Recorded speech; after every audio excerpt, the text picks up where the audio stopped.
Today, we welcome Luca Leonti to the show. Originally from France, and now for many years, he's made his home in the Washington, D.C. area. Luca has studied with the Institute for Integrative Nutrition. He's a wellness leader, health coach, essential oils educator, and vegan cook. He believes that happiness and health are our birthright. His focus is on fostering a community, a safe place to pursue health and wellness for mind and body. I'm bringing Luca to you today because we all have so much to learn on our path to our healthiest and most meaningful lives. He's here to share his story and his wisdom with us today. So listen up for all the nuggets of wisdom that he's about to bring our way. Luca, welcome to the Get Well With Me podcast. I am so happy we could make this happen today. Thank you, Adrienne. I'm very happy to be there as well. Wonderful. So we're going to just loosen things up with a off-the-cuff kind of a surprise question. Luca, would you mind sharing with us what you had for breakfast this morning? Absolutely. I've been in a habit in the summer, like when the weather is really hot, I love to have fruit for breakfast. And today I had my favorite, which is grapefruit, because this smells so amazing. Yes. And I also had coconut yogurt. That was also delicious. That sounds yummy. I love coconut milk, and I don't know if I've ever had coconut yogurt, but that sounds genius. I should give it a try. I sure will. So let's jump right into your story here. Tell us where were you in your life? What brought you to a place where you felt that it was important to pursue health and wellness in your own life? Was there a moment or an exact event that kind of brought you to an awareness or breaking point? Absolutely. So actually there were many things. So in my teenage years, I took an interest in health and fitness because I struggled with body image like many of us. I was bullied at school. I lacked confidence and I felt alone. My parents worked away from home. So I pretty much spent my whole days by myself. So I wasn't really happy, I was chubby. I was shy. I was made fun of quite a bit, even at home. But I wanted to be a cool kid. I wanted to have muscles, to be stronger, and I wanted confidence, and I wanted to be liked and loved. Who doesn't? Sure. So I spent countless hours reading up on nutrition and sweating at the gym. I became obsessed, completely obsessed with what I ate, when I ate, what exercise I could do, what would work for me. It was just that's all I could think of, right? So I got some results, but they never lasted. And so, after a while, these and other personal issues that led me to feeling totally depressed and happy. I was feeling different all the time, constantly comparing myself to others. So it wasn't a great time at all. All I wanted to do was to fix myself, fix my body, and also wanted to prove that I wasn't the weakling that everyone thought I was. So clearly I was not accepting myself or loving myself. Sure. The way I was, and that was the biggest issue. And then one day I knew I couldn't keep on living like that. I had a choice to make. Either I would stay miserable for the rest of my life, or I would take professional support, which I did through therapy and then later coaching. Wow. Can you take us to that moment, that day that you decided to reach out to a professional? Because I know for myself, the last time that I did that, it took more than a decade to get up the courage to actually say, hey, can I schedule a call with you or make an appointment with you? So tell me about that moment when you're looking for, where you're going to seek some assistance and, that moment that you actually took that action. Where were you, mentally at that time? So I was pretty low, but I was also fortunate to have a kind of strong support system. I had I started going to support group in my area, and I was connecting with people and, people that went through the same things that I had at the time. And then I was talking with one person in particular who is now a therapist, actually. Wow. And so, he was like, this is what you need to do. You need to forget about all your beliefs about therapy. It doesn't mean that you're broken. You just need a little love and a little more support right now. Yes. Beautiful. And so I was like, okay, I trust you. You've been there, you've done it. So he gave me some people I could contact, and then that's what I did. That's amazing. So it sounds like you wouldn't have had the gumption to reach out for specific help if you weren't already surrounding yourself with a supportive community. Would you say that that was essential in turning things around? Absolutely, because I just thought I could do it by myself. Like, Yeah. sheer will. Like, one day I'm okay. I'm like, oh, I'm good today. I'm happy. I can do this. And then the next day you're like, I just want to hide under the covers. Yes. Oh, I so relate to that. Yep. Wow. So after you got on your wellness path and you started making changes in your life, was there a point that you were like, why am I doing this? I'm just going to give up. It doesn't matter. I'm ready to just permanently stay under the covers. Did you ever have those feelings? And then when obviously you didn't give up. So if you could bring us to that moment where maybe you got on your wellness path and then became discouraged, and then what made you keep going?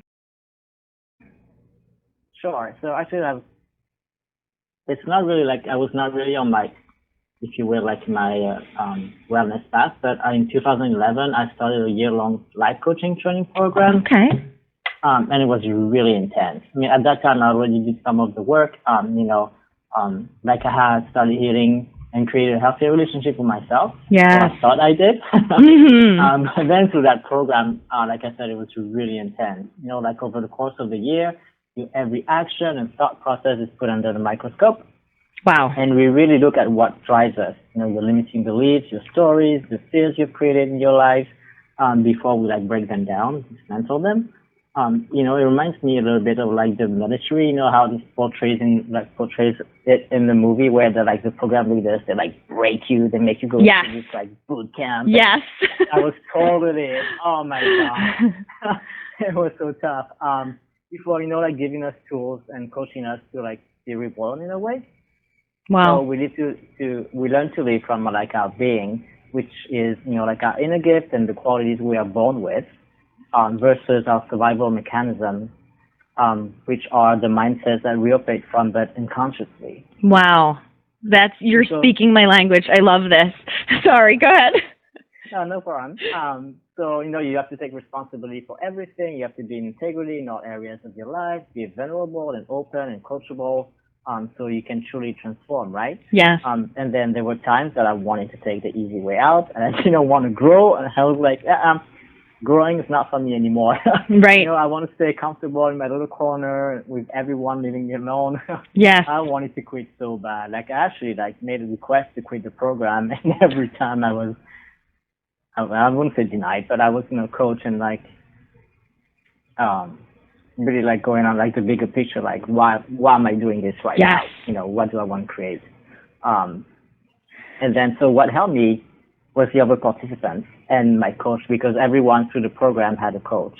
Okay. So they would not accept anything else than me becoming my best self. They'd listen without judgment, they challenged me, and they loved me unconditionally, which I really needed at the time. And so being connected with myself and others on such a deeper level, plus the accountability for my choices and my goals, that's what made that I stayed on the program, that I graduated. So I believe it's very important to have a strong support system. Yes. And people who believe in you even Yes. when you don't. Absolutely. That is a huge takeaway for everyone who's listening. Having a support system, having people that will continue to believe in you when you're hitting those roadblocks and those bumps in the road when you're not believing in yourself, because sometimes they're temporary, but it's tremendous when someone sees in us what we don't see in ourselves, or holds that space for us when we're not holding it for ourselves. And I think that's exactly what I was looking for, like that moment that you said, this is it. I've gone out of my comfort zone and it's become so painful to grow that I want to just throw in the towel. And it sounds like the community that you were plugged in with, they listened to you and said, okay, I understand how you feel, but that's not who you really are. So let's keep going. And that's tremendous. So knowing what you know now about self-love, self-care, and, getting to the heart of yourself, as you look back, if you could go back to, let's say, Luca when he was a kid, or Luca when he was in middle school or high school, or in his younger years, what piece of advice would you give to him to encourage him if you thought he would listen, right? Because I wonder if I could tell myself everything I needed to know. I don't know that my teenage self was really going to take advice from anybody. So, but yeah, take yourself back to your younger time, and what would you tell younger Luca? Boy, I think there's so much I would tell him. I think the first thing I would tell him is to love himself, like quirks and all, and not to apologize for who he is. Yes. Or not care for what other people think. Yes. Because, he is lovable, and so are all of us, just the way we are. Yes. And I would also encourage him to trust his guts and follow his heart and express himself in a way that feels authentic to him. Because I think a lot of time, even to this day, I'm very conscious of the way I communicate with people. It's like I'm catering to their needs, and their emotions. Like, am I going to upset this person if I say this, or what are they going to think of me if I'm too direct, or whatever it is. Sure. And I think also I would tell him to not worry so much and to enjoy each moment. Yes. Because everything in the end works out in the way it's supposed to, and it's also something that I still remind myself every day, like, how can I invite more playfulness and more fun in my day-to-day life instead of all the seriousness that sometimes I expect to? Yes, I fall into that. Taking myself so serious and taking everything so serious and assigning so much meaning to things. Exactly. Which is normal and natural, but once we become aware of it, we can see where maybe that's not helping us. So it's taking so much energy, mental energy, right? Because instead of using this energy to work on your goals or your dreams or supporting somebody else, then you're just stuck in your own little world, and all you can think is yourself. Yes. And if we were a cell phone battery, we'd be there. That's what's draining us. That's like having YouTube running in the background when we're, when we have other things that we need to do, and it's taking up all of our bandwidth. So I totally can relate to that. And I think that that's so beautiful, the things that you would say to your younger self, to say that things do tend to work out, and yes, slow down and enjoy the moments, and believe in yourself and love yourself more. It's incredible that it takes so much time, at least from my experience. I feel like my 20s were a lot of self-discovery, or maybe I was looking for validation, or just like you mentioned, previously, like you had something to prove when you were younger. You wanted to prove that you weren't the weakling. You wanted to prove that you had this strength inside of you, and it was leading you to do healthy things, but not necessarily all for the right reasons, of just expressing who you really are inside. And you also touched on comparison. Did you find that you were comparing yourself to people in your community, your family, or was it more of like a social media driven type of a thing, or all around? So this time, right, so I grew up in the 80s, so there was not really social media like it is now. So it was mostly my family, my cousins. Yes. Pretty much all the male figures in my life. Yes. And then to this day, I mean, yes, obviously social media plays a big role, but I don't think I associate it, I would say I would not compare myself so much from a body image, more like a achievement. Yeah. And right now, it's the table turned a little bit. But all of it, I'm just reminding myself that I'm doing, the best I can, that I'm,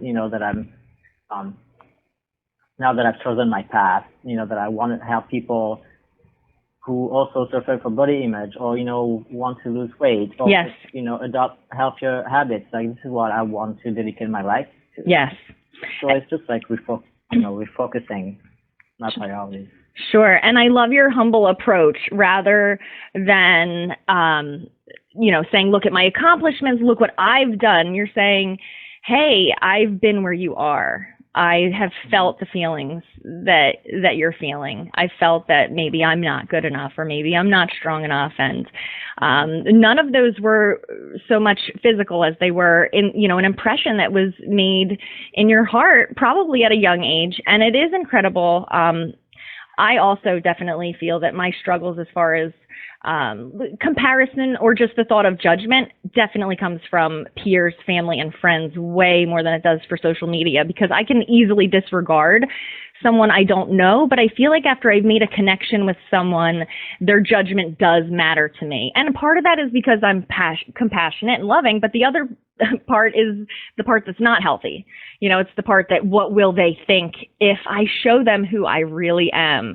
And it takes so much guts to come out and be who we really are and talk about these things that, some people consider to be woo-woo or not important, and maybe they do live on the surface. And I don't judge them for that, because we're all in different places in our life.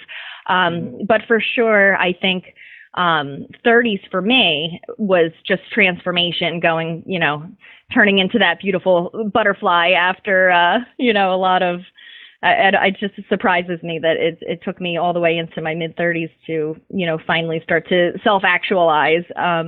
So you said you're a kid from the 80s, is that right? Mm-hmm. Yeah. I was born in the 80s, yeah. Yeah, me too. Now, I was going to ask you, did you have any favorite TV shows from the 80s, or was it different in France? I don't know. Yeah, I had my favorite TV show at the time, because I was really big in soccer. Okay. That was my passion. I wanted to be a soccer player. Sure. So I don't know if it would be translate the same name, but it was called Olive and Tom, which is two boys' names.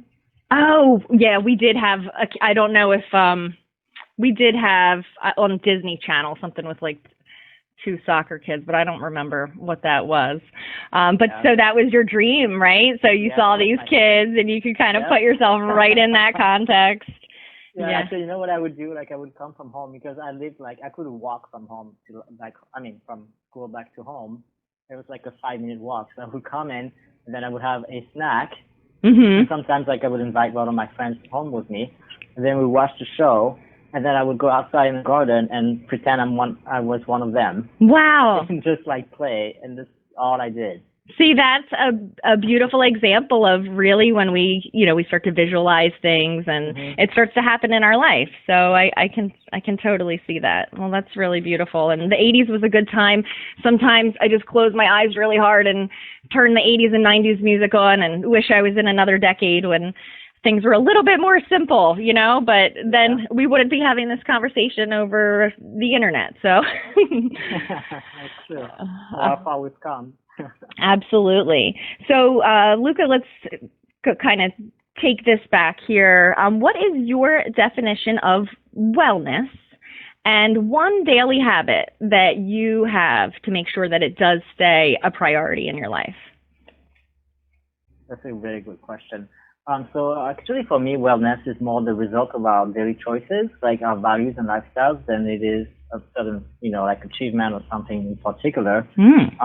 So it's also making sure that we take care of ourselves, meaning our body, our emotions, spirituality, creativity, social life, even finances, your house, or your career. Yeah. Because if one of those is not aligned with what you really want, then most likely that's going to lead to stress and unhappiness and disease and more.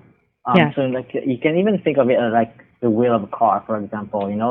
If one of the wheels is underpumped or it blows up in the middle of the road, then you're stuck, right? You can't go any further on your journey until it is repaired. And it's the same thing with the different aspects of our lives. If something is in deficit, then everything. Yes. Everything's having a hard time. Yeah, everything unravels then. I mean, that's such a good example. So, we have 3 brand new tires, and we've got one that's rim flat. What are you going to do besides pull over? So I totally get that. So to you, wellness is keeping a balance of all of the individual aspects in your life that hold things together, it sounds like. And I love what you said, that it's actually a result of our choices, which is tremendous, because in your definition of wellness, you're saying you have to take responsibility for it. So I love that. And what is one habit that you have to make sure that it does stay a priority in your life? So it's not really one habit, it's more like a routine, like a morning routine and an evening routine. Okay, would you mind sharing a little bit about both of those routines with us? Sure, absolutely. So they're really similar, especially like the usually the evening is a repeat of the morning, more or less. So the mornings, like after I wake up, drinking a glass of water, stretching, like a few minutes, meditating, I can never say this one, visualizing, Yes. and also like listening to affirmations. Yes. So my thing. Very good. It really helps. And from time to time, it's really like I wake up and I'm really like foggy or like this morning, I was a little upset about things that happened yesterday or conversations I've had. Like I'll do a clearing exercise, which is simply like free writing, just like writing all, my negative emotions and my fears and everything that's not going right. Right. Just to like, so that I can declutter my mind. Yes. And I'm able to choose an intention for the day. Yes. And then at night, same thing, like, I try to like stay like around like 8:30, 9 o'clock, just stay off social media, just turn off my phone, and then I go back into meditating and stretching and just having a few minutes to like just taking the day and just be myself. That is tremendous. Now, so you said something that absolutely sent off alarms in my head. So you attempt to just kind of wind down and turn off the social media, and you kind of have almost like a bedtime for your phone, it sounds like. All right, I'm not going to engage anymore. You're in like a decompression type of a mode. Was that a difficult habit to develop? Because as much as the benefit is obvious, I can hear everyone in the audience saying, what do you mean? I like to sit in my bed and scroll on social media till I pass out. So tell me about that process. Did you come to that decision because you could feel the phone draining your personal battery, or was this something that you learned through health coaching? Or tell me about that. It seems minor, but I know it's huge. Yeah, it is huge. So actually, it's both ways. Yes, I had learned, like through life coaching, health coaching, that, that was not the best thing to do. And the main reason why is because as human beings, we crave attention, right? And so this is what our phone gives us. Yes. It's the same of attention, validation, have somebody who cares about me. Yes. Who's going to check on me, and so this really is what keeping us up. And also there were times where, I would be online until like 3 a.m. without even realizing. Yes. You watch one video and then, trickles into the next video and then boom, it's like, oh, it's the morning already. You haven't slept. So definitely it was like draining me down mentally and physically. Wow. And then I was like, you know what, like I have to give this a try because I want to be productive. It's not what I want my life to look like. Yes. And I want to get up early in the morning. That's my intention. Wow. I'm working on it now. My goal is to, I don't know if you read that book, but the 5 a.m. Club. I have not read it, but I know that it is all the rage right now, the 5 a.m. Club. That's amazing. So was that part of your motivation? You wanted to wake up and you figured, well, if I stay up till 3 on social media, that's only 2 hours of sleep. That's not going to work. Exactly.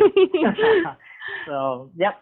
Wow. Thank you for sharing with that with us, because, as I mentioned to our listeners here, I knew that you were going to drop some nuggets of wisdom, and that one just fell out. Turn the phone off at 8 o'clock, or put it in its tuck it in good night at a certain point so that you can have a good night's sleep. That's tremendous. So we're going to kind of wind things down here. So I'm going to ask you another one thing question. What is one action step? And I know that there's so many, but just one that someone listening can do for more health and more happiness in their life, aside from the phone thing, because I think we got a winner there. Okay. Well, I have an easy one for you. Deep breathing. Can you describe the best process for that? Because sometimes I like tense up and hold my breath, and then I'm hyperventilating. So. Yeah. So I'm not an expert on deep breathing, but really what I can share is that you got to make sure that it goes all the way from your nose. Like you breathe in through your nose, you inhale through your nose, and then it has to go down through your lung all the way down to your belly. Because a lot of us, what we do is we breathe from our chest. Yes. Which is actually not a deep breathing. Sure. And then, your diaphragm does not get engaged. Sorry. Okay. So that's one thing. And it doesn't have to be long. You can do it anywhere, anytime. Even if you do two, or even one deep breath every hour. Okay. Or, just a few minutes every day. Right. It would have tremendous, not consequences, that's not what I meant, benefits, for you, on the immune system, digestive system, nervous system, and, and so much more. Yes. I love that. That is such a great tip because when we're in fight or flight, we're not in that healing mode. All of our healing is turned off when we're in survival mode. And unfortunately, just this crazy world that we live in and all the notifications on our phone and our schedules have us in fight or flight all the time. And it can seem so obvious, but hello, breathing deeply is so important.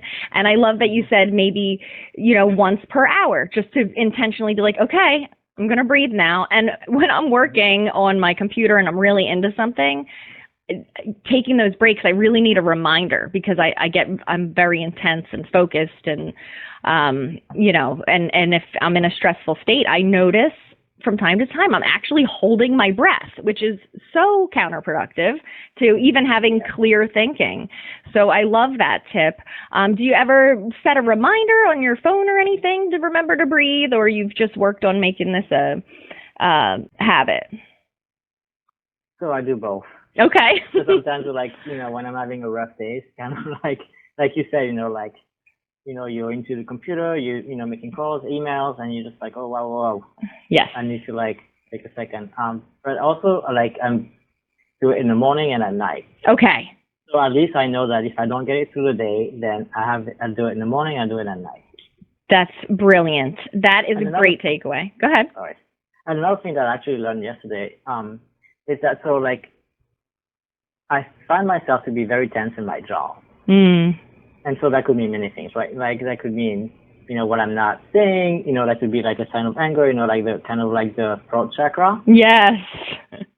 But also, so I was told by somebody who is a meditation expert and a deep breathing expert that just the fact of putting your tip of the tongue behind your two front teeth and resting on top of your palate like this will automatically soften your jaw. Yes. But not only that, the relaxation would go down to your shoulders into your whole back. I love that tip. I did it as soon as you were describing. So everyone listening, let's do this right now. Just take a minute, take a breath if you want to, and we want to position the tip of our tongue to the roof of our mouth. And that was the first thing I noticed was that all the pressure came off of my jaw. And I'm definitely a clencher, teeth grinder, maybe too much caffeine, and I tend to bite down and hold a ton of tension in my shoulders and back. So who knew that my tongue was the answer? That's amazing. So thank you so much for sharing that. That's a great tip. Deep breathing and then position and just relaxing the jaw that way that's tremendous. And you said you learned that from a meditation expert? Yeah. Very cool. Yeah, you should. I can share her name. Yeah, sure. Go ahead. I'm sorry. Daniela Nastasi. Oh, Daniela Nastasi. She is tremendous. I hope to have her on the show in a few weeks to share some of her meditation practices. And it's those simple things that make all the difference. And we have a lot of excuses, for maybe not working out or not eating right. But what is our excuse for not deep breathing, right? Deep breathing and just taking time to love ourselves with 30 seconds of relaxation. That's beautiful. Okay, so we are all about uplifting and positive content in this community. So before we say goodbye, I want to know, where can the listeners connect with you? Where can we find you on social media? Where can we hang out with you so that that we can all be together, supporting, encouraging, and learning from one another. Sure, I would love that. So the two main places that I'm hanging out now these days is my website, lucaleonti.com. Great. And I would love for your listeners to join my free Facebook group. It's under my same name, Luca Leonti, and you can just click the bit.ly link to be added. Cool. And I'll link up the link to that as well. But again, so lucaleonti.com, LucaLeonti, right? lucaleonti.com? Correct. Okay, very cool. And then for us to all kind of get together, for anyone listening, Luca just invited you to spend time with him for free. Look at all the value that he brought to us in just this brief episode. I encourage you to get over there and hang out with Luca. I have continued to be inspired by him and his very thoughtful posts. He's really encouraging us to take a deeper look and to our really a peaceful state of mind. I feel like your questions have really provoked me towards like calming the inside. It's almost like a meditation to answer the mindfulness questions that you've been posting, and I really appreciate them. They're very thoughtful. So everyone get over there to the group, click on the link in the show notes, and we'll see you over there. So we do appreciate you sharing so much value with us today. How can we serve you? Is there something that myself and the audience can do to serve you, move you forward? Actually, yes, there is. Thanks so much for offering this. It's very generous of you. My pleasure. So I think what would best serve me right now is to get more testimonials. Okay. And I would love to give your listeners a free coaching month, if you will, like 4 sessions of coaching. Wow, that's tremendous. For testimonial. Oh, well, that is a beyond fair deal. So, okay, everyone, he just said he wants to give you free coaching in exchange for testimonials so that everyone can gain value from what you've learned from Luca. So for sure. And what would be the best way to reach out to you for that? Would that just be to start by joining your Facebook group, or do you have another way to get started? So there should be a contact form on my website. Yes. Okay. Otherwise, they can feel free to send me a message through Facebook. Okay, very cool. And they'll just mention that they heard you on the Get Well With Me podcast, and you guys can get started. That is so exciting. Luca, thank you so much for spending this time with us today. Thank you for bringing so much value. There's so many great takeaways, and really appreciate you giving so much of yourself and being vulnerable and authentic with us today. Thank you. It was a pleasure. And thank you for your great questions and putting this together. And it was also very fun for me. I really enjoyed being on this podcast with you. Me too. My pleasure. So, all right. Well, I'll see you over in your Facebook group then, Luca. Okay. All righty. Have a great day. Take care. Bye. Bye-bye.